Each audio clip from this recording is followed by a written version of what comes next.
अगर आप भी चाहते हैं नए वीडियो एवं नए ऑडियो देखने एवं सुनने के लिए तो हमारे गोल्ड स्टूडियो चैनल को सब्सक्राइब जरूर करें एवं बेल आइकन दबाना ना भूलें।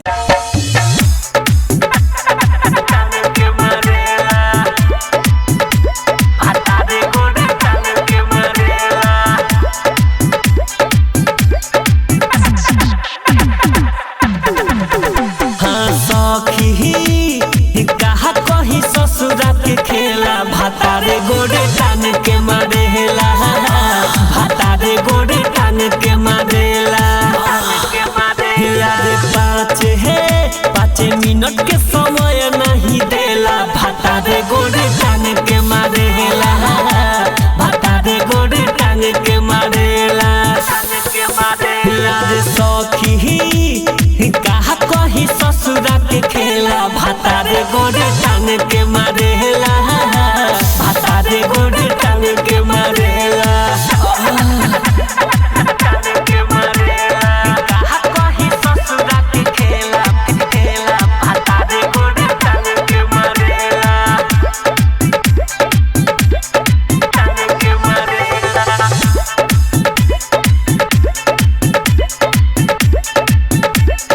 कहा कही ससुरा के खेला, भातारे गोड़े टान के मारेला। हमके अकेला पाजा में रोज धरेला कि दाते उठे काट देवेला।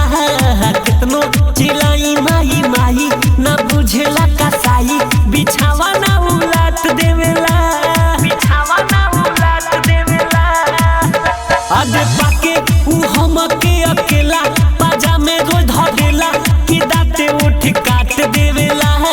कितनो चिल्लाई माई माई ना बुझेला कसाई, बिछावा ना उलाट देवेला।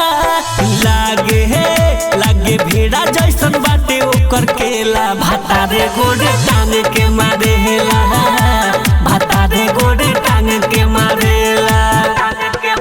यारे पाँच मिनट के समय नहीं देला, भातारे गोड़े टान के मारेला, भातारे गोड़े टान के मारेला।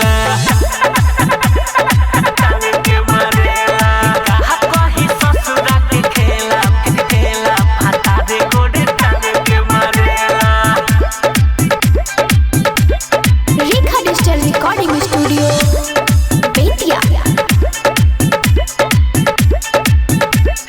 कहा कही ससुरा के खेला, भातारे गोड़े टान के मारेला। लाजे कहे नी ना यूसुफ, रोए नी हम सुसुफ, ऊपर कादना हमा से। साजन विशाल मन रहे बेहाल रोजे रोजे के ओकरा डरामा से, के ओकरा डरामा से।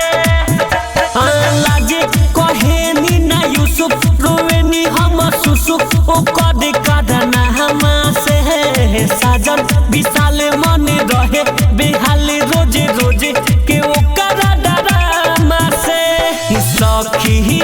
सखी जगह पर होई जाता ठेला, भातारे गोड़े टान के मारेला, भातारे गोड़े टान के मारेला। सखी कहा कही ससुरा के खेला, भातारे गोड़े